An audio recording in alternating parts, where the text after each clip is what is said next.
right now. Martha. Thank you very much, Brett. Breaking tonight, James Comey's deputy is up next on Capitol Hill. He will have to answer questions about the FBI's role in the Clinton investigation and in the Trump-Russia probe during the 2016 campaign. Trey Gowdy is here, and he leads that committee. All day today, he was with Corey Lewandowski in front of the House Intel Committee. He has some pointed questions, though, for Mr. Rybicki tomorrow about the changes that were made to the memo that exonerated Hillary Clinton prior to her questioning. Tammy Bruce and Michael Starr Hopkins weigh in a moment. And good evening, everybody. I'm Martha MacCallum, and this is the other big story breaking tonight. A huge announcement from Apple.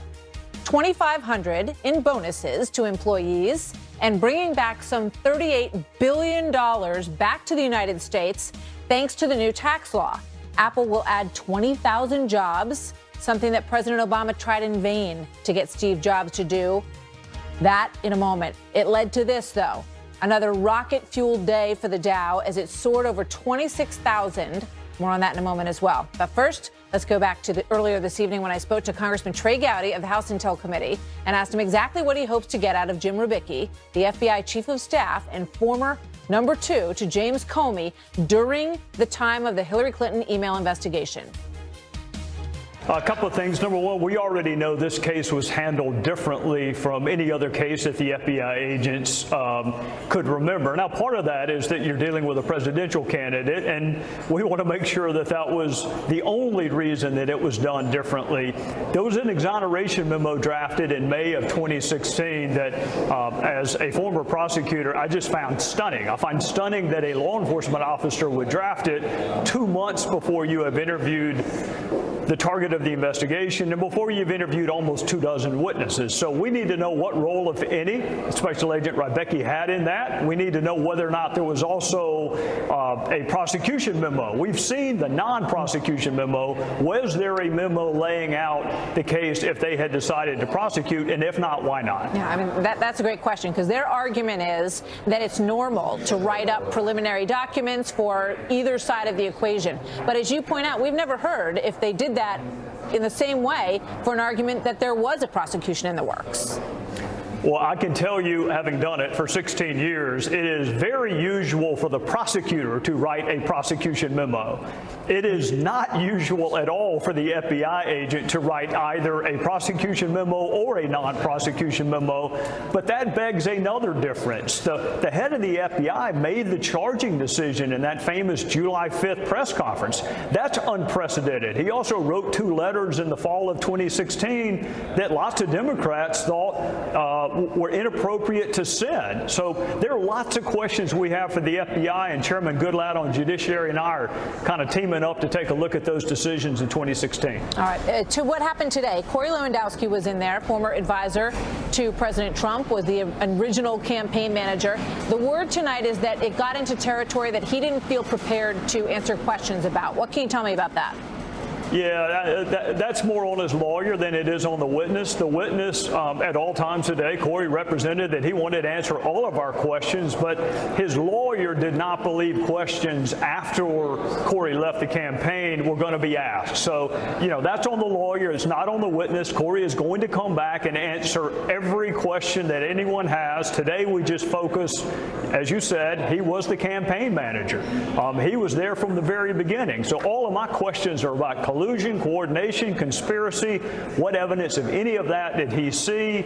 He's an important witness. It is not his fault that his lawyer didn't prep him to answer all the questions today. So this isn't like Steve Bannon yesterday. Corey's coming back, and he's going to finish the job.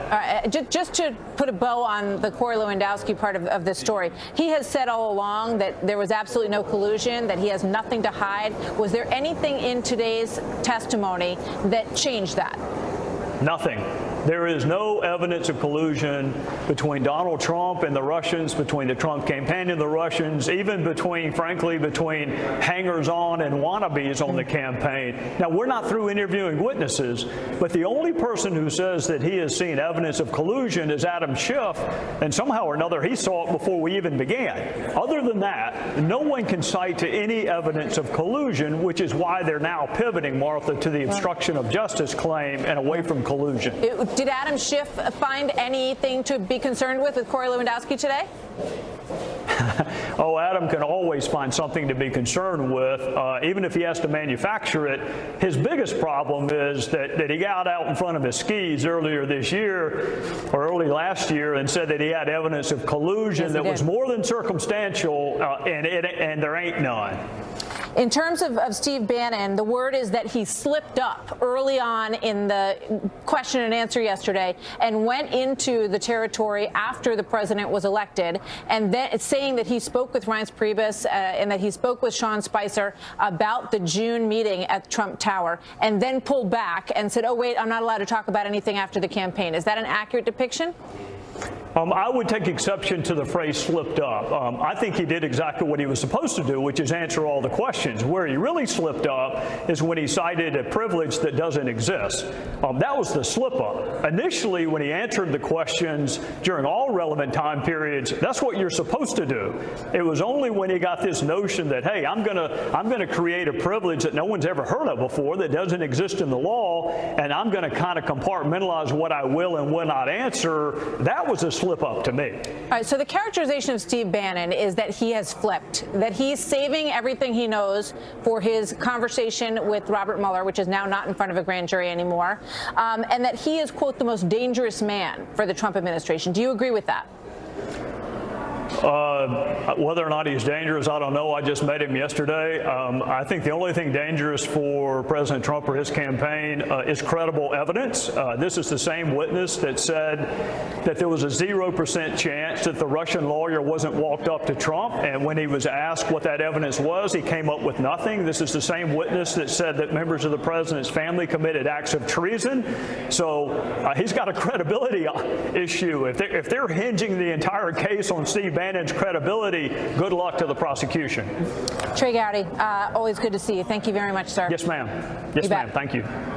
Joining me now, Tammy Bruce, a Washington Times columnist and Fox News contributor, and Michael Starr Hopkins, a Democratic strategist who served on both the Obama and Hillary Clinton campaigns. So you heard what Trey Gowdy said. He says so far the discussions, Michael, have not changed their read on what happened here. They haven't found any collusion that was brought forth by these conversations with Lewandowski. I think that's exactly why we have an investigation going on in the House. That's why we have Bob Mueller investigating through the special prosecutor. And we're going to get to the end of this, either one way or another. We'll find out what happened. And I think that's what 68% of Americans in a recent mayor's poll said that they want to do. I think that's what we should all support.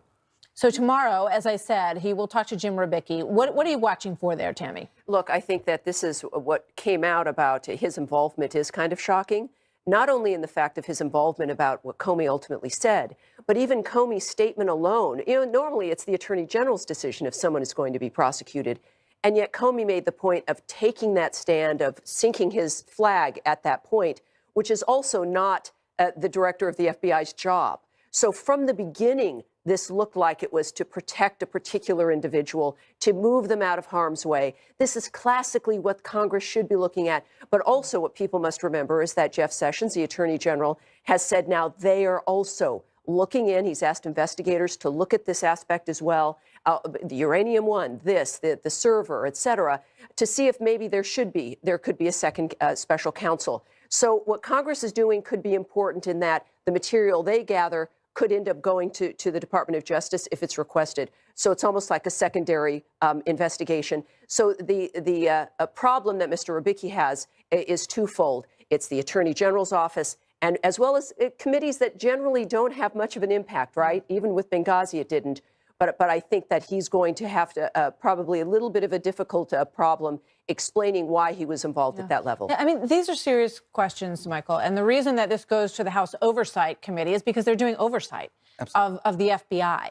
And, you know, reading a piece in the Journal yesterday about James Kallstrom, who's the former deputy director of the FBI, he said, this is not the organization that I gave so much of my life to. He is appalled at what he sees as a bias, as what has become a bias within some members. And he said, this is the leadership. It's not the rank and file. It's the leadership. And it needs to be discovered. We need to figure out what happened here. How important is that to you?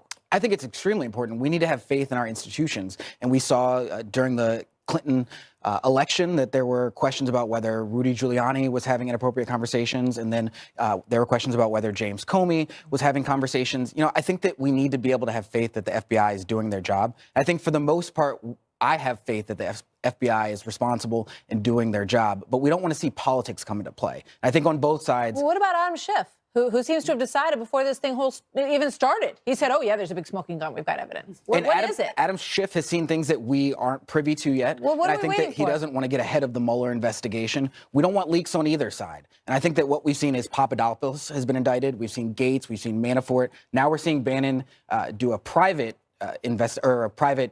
meeting with Mueller rather than the grand jury. Well, Bannon is now sort of, you know, he's a man without a country, and that can be dangerous, as some have said, for the Trump administration potentially. What do you think about that? Well, look, let's remember Bannon said some things that were originally we thought he was attributing to Don Jr. in the Michael Wolff book. This is suddenly why there's no love lost between Bannon and Manafort. We don't want to do a Brian Ross where you think that, oh, he's going to turn on Donald Trump. This is about Manafort. He came out and said, look, my talk about treason was about Manafort.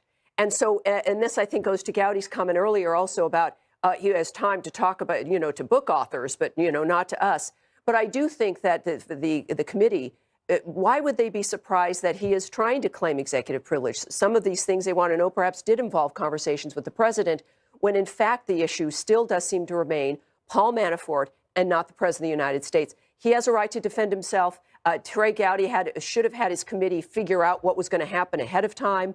But we need to make sure that while a lot of this is only politics, that we actually do get answers that the American people deserve.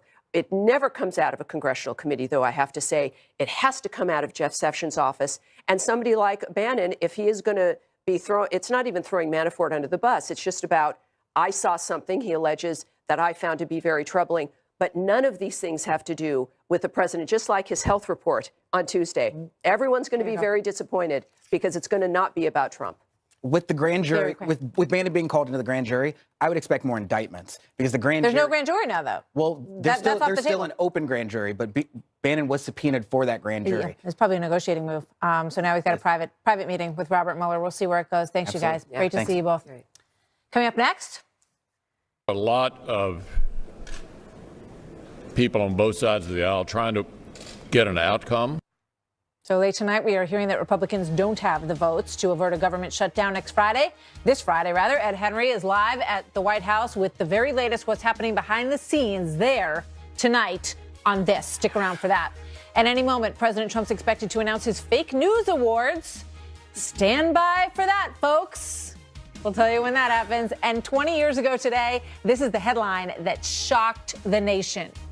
A flashback Wednesday for a change. Coming up. I did not have sexual relations with that woman, Miss Lewinsky. I never told anybody to lie, not a single time, never. These allegations are false. A government shutdown, and can they bring together the votes for DACA and border security? Some brand new names on Senator Graham's list towards that effort. Chief National Correspondent Ed Henry live at the White House with what is happening behind him there tonight. Hi, Ed. That's right, Martha. Here and on the Senate floor as well. Lindsey Graham saying just a few moments ago he now has about a half dozen senators in both parties on board for his bipartisan deal on immigration. But let's not forget those details we broke on this program last night about the immigration talks and the fact that the White House is frustrated with Lindsey Graham and not really appearing to deal with him right now. So it doesn't necessarily mean that there's momentum behind that plan. And in fact, it was summed up perhaps best as to where we are right now by Senator Joe Manchin, the moderate Democrat from West Virginia, saying today that the fact that over 300 million people in this country may be punished with a government shutdown because of Washington dysfunction is simply terrible. The president himself today was on Capitol Hill to help give former Senator Bob Dole the Congressional Gold Medal to celebrate his legacy of compromise, while both sides right now seem deadlocked. The president bluntly telling Reuters in an interview the bipartisan immigration plan that we just mentioned is horrible and the opposite of what he campaigned on in 2016 in terms of cracking down on illegal immigration. Still, this White House sending signals it's trying to compromise. Chief of Staff John Kelly reaching out, meeting meeting with the Congressional Hispanic Caucus, huddling with bipartisan leaders like Democrat Dick Durbin, who's been attacking the president over that tense meeting here last week. And just a few moments ago, John Kelly had an exclusive interview with our own Brett Baer and said that what they want is about $20 billion in funding for the wall and maybe about 700 more miles of wall/fencing, not the 2,000 miles that's been talked about. So maybe a compromise there. But Durbin and other top Democrats made clear today they have no plans to meet the president in the middle with some of those measures like funding for the wall, ending the visa lottery program. Instead, they're threatening to vote no on a budget deal to keep the government open unless it deals with DACA cleanly. That prompted Republicans to charge any disruption to military readiness with threats from North Korea to Iran and all around the globe will be Democrats' fault. We want to do everything we can to avoid a shutdown, but we Democrats believe if there is one, it'll fall on the Republicans' backs. The president certainly doesn't want to shut down, and if one happens, I think you only have one place to look, and that's to the Democrats, who are holding our military and our national security hostage. Speaker Paul Ryan declaring this is the most basic responsibility of Congress, the common defense. So he's pushing a 4-week deal that keeps the government open, also gives Democrats nothing on DACA for now, but an extension of a popular children's health insurance program, daring Democrats to oppose that. But the truth is, a shutdown is not really a full shutdown of the government. In fact, all critical functions will stay open, such as Border Patrol. Military troops in the field will stay at their posts, though they may see disruption to their paychecks. The reason why, in part, we know that the government doesn't completely shut down, there was a businessman in 2013 who tweeted that fact. His name was Donald Trump. Martha? And thank you very much. Here now, General Anthony Tata, who has more than 3 decades of public service as a military officer and is the author of the new book, Direct Fire. General, good to see you tonight. Welcome. What Great goes through your mind as someone who has made the military most of your life? When you hear about the possibility that the government could shut down, what's the impact on defense? Well, you've got soldiers, sailors, airmen, Marines living paycheck to paycheck, and they're in their foxholes doing their jobs. Why can't Congress do its job? That's what goes through my mind. And so Congress just needs to lock the door, slide some pizzas under there, get some Diet Cokes, and stay up 24/7 until they get this thing done. Yeah. Because the unpredictability for the soldiers, sailors, airmen, and Marines on the ground, and the DOD civilians that are going to be furloughed that support all of our deployed men and women around the globe is, this unpredictability is absolutely something that creates havoc with the budgets, with how you can support troops on the ground.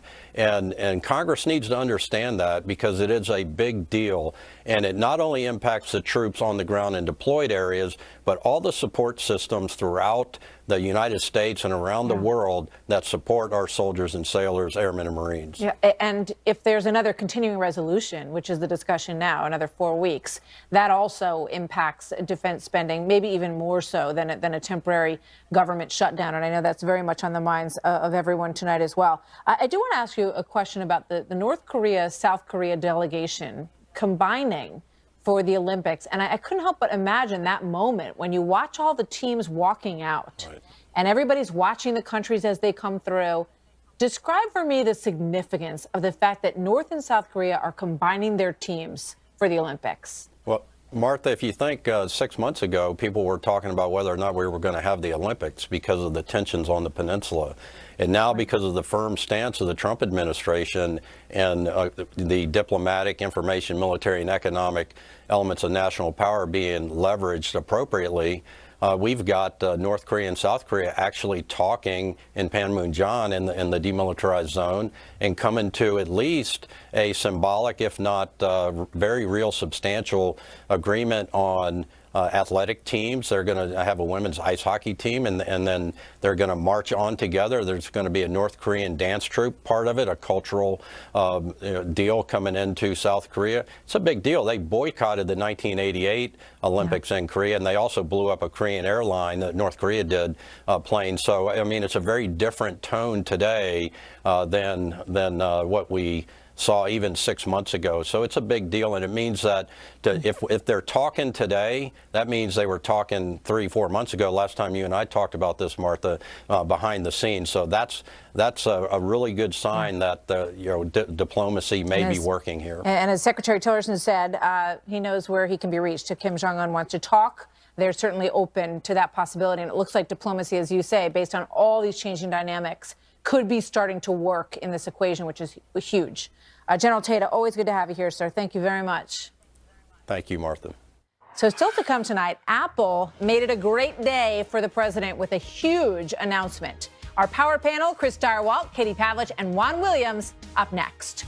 And 20 years ago today, it isn't the only story that is breaking tonight, and a lot of the reason for that today was that Apple just announced that they're going to bring home nearly $250 billion from overseas tax havens, paying a $38 billion repatriation tax, the largest payment ever made of this kind. The rest of the money going to a new Apple campus that will be built here in the United States, and 20,000 new jobs. President Trump tweeting moments ago, "I promised that my policies would allow companies like Apple to bring massive amounts of money back to the United States." Great to see Apple follow through as a result of tax cuts. Huge win for American workers in the USA. Here now on that and all the hot political news of the day, Chris Direwalt, Fox News politics editor, Katie Pavlich, townhall.com news editor and a Fox News contributor, and Juan Williams, co-host of The Five and Fox News political analyst. Mr. Direwalt, let me start with you. This is a big deal. Oh, yeah. Yeah. This is why Barack Obama wanted a corporate tax cut. That's why for years people have wanted these corporate tax cuts, because you get the money, you hope to get the money back on shore. And this is the first proof positive, not the first, but the best proof positive so far that thesis was correct. But it's not just a tax cut. And we have a quote from the New York Times back when President Obama was meeting with Steve Jobs and practically begging him to, what do we need to do to bring Apple manufacturing back to the United States? It says not long ago, Apple boasted that its products were made in America. Today, few are. Almost all of the 70 million iPhones, 30 million iPads, 9 million other products that Apple sold last year were manufactured overseas. Why can't that work come home? Mr. Obama asked. And the answer from Steve Jobs, those jobs are not coming back. Juan. Well, I mean, obviously that now they are coming back, and so it's good news for us all. I just don't see that there's any issue here. I think the bigger issue is, of course, the tax cut. Is it directly related to the tax cut?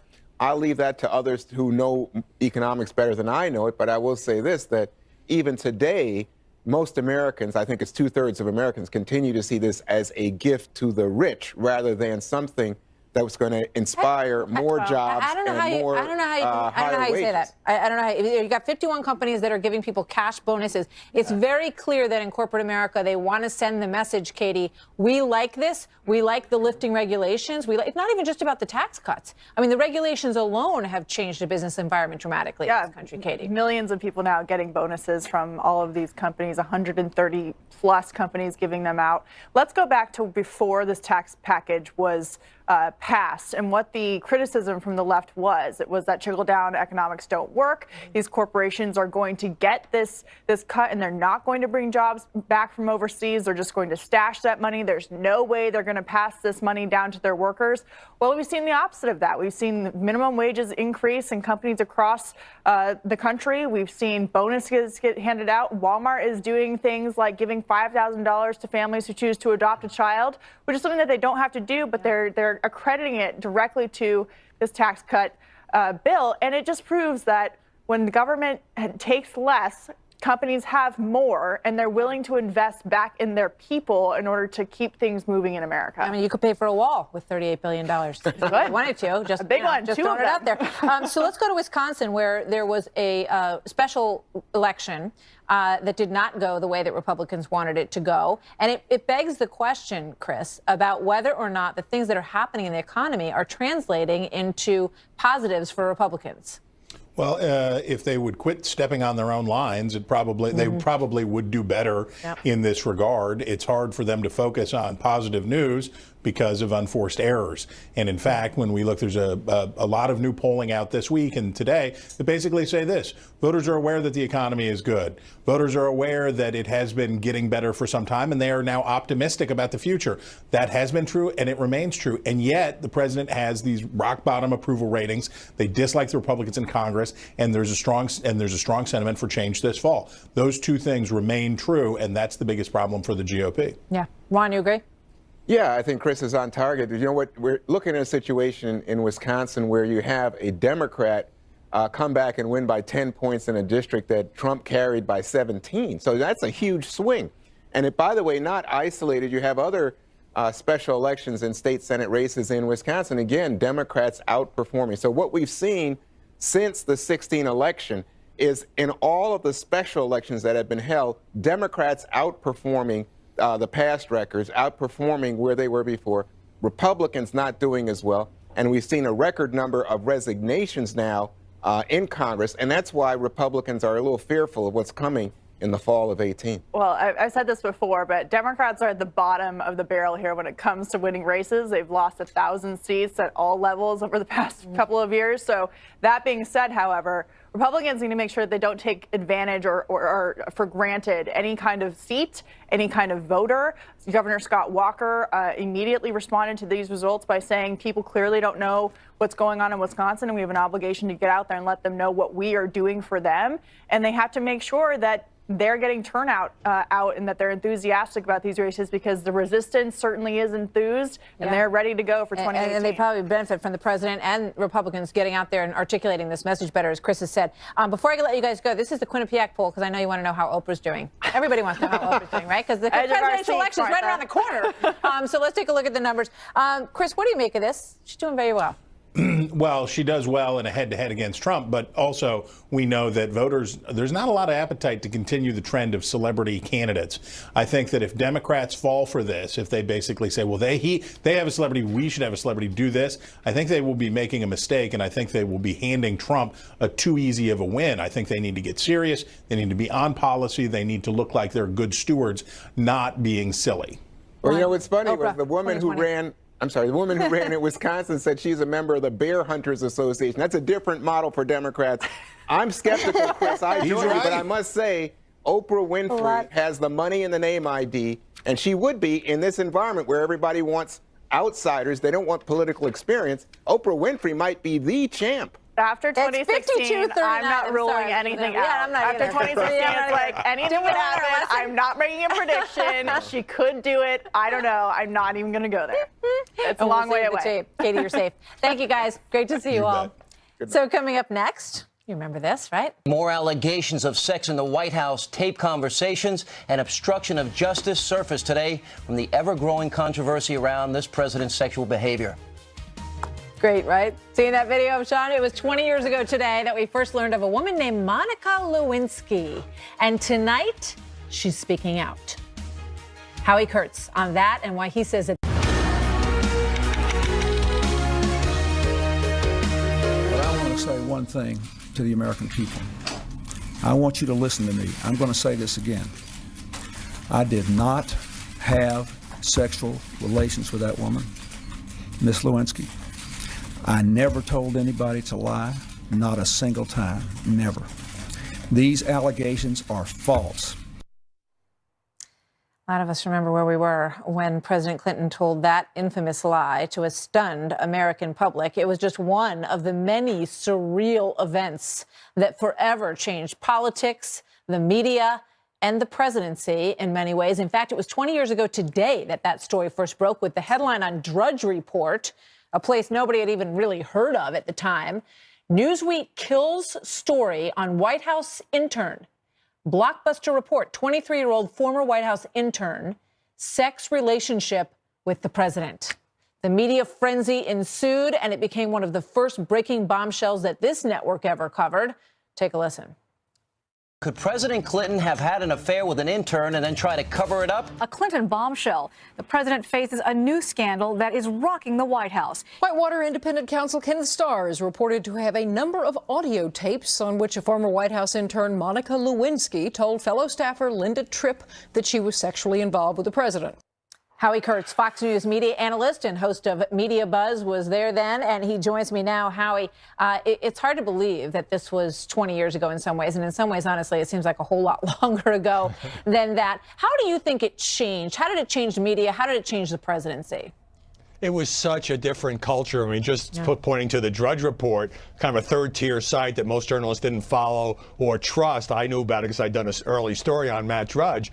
So the mainstream media gatekeepers didn't really follow that up about Newsweek spiking the story. It wasn't until days later the Washington Post independently reported on Ken Starr's investigation, and the whole thing exploded. As far as politics, I mean, it showed that a politician, even a president, could survive the grossest kind of sexual graphic allegations about a young woman, and it also led to the repeal of the special prosecutor law because Ken Starr originally was investigating the Whitewater land deal in Arkansas, and in a way it paved the way for Hillary Clinton's political career as well. Yeah, I mean, it's amazing to think that the investigation was going on for 18 months before President Clinton and Monica Lewinsky ever met, and that's what the special counsel ended up hanging their case on, something that didn't even exist in the beginning when they started digging into the Whitewater matter. And I think it, brings to mind the way people look at the special counsel now and how wide-ranging those investigations can be. Ken Starr himself has had misgivings about the way that whole thing went, Howie.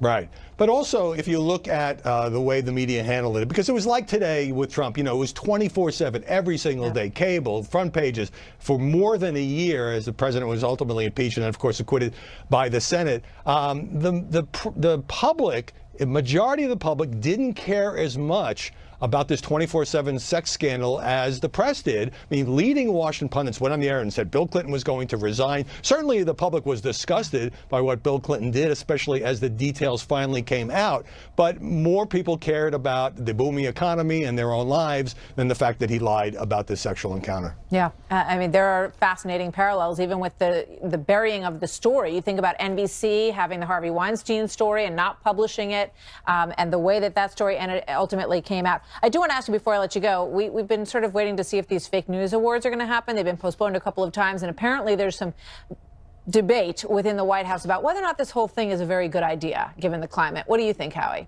These elusive awards. Well, I think the president's already accomplished his goal, which has gotten all of us to talk about it, and he's put the spotlight on what he calls fake news. I think some people, some news organizations may want to get these awards. They can use it as a badge of honor. Look, I think he's trolling the press here, whether he does the awards, doesn't do the awards. Will there be popcorn? Who's the decider? Is it just Trump? Does he have a staff, a team? I think he's made his point, but he may not be able to resist. Maybe I think the staff's saying, not such a good idea. We could just move on to the next crisis. Well, Senators Flake and McCain have both spoken out very forcefully about what they see as the danger of injuring the credibility of the media. Do you agree? I think that some of them made good points, but I think that Jeff Flake in particular undermined his argument when he compared President Trump to Stalin in his treatment of the press. The president is entitled to attack the press when he thinks he's been treated unfairly or when he thinks that the press is wrong, without being compared to a guy who was a Soviet mass murderer. I think that was a real mistake on Senator Flake's part. Thank you, Howie. Great to see you tonight. Same here. So this Sunday at 8 p.m., Fox News debuts a new 7-part documentary on that political drama that enveloped Washington and captivated the world during the 90s. Here's a sneak peek.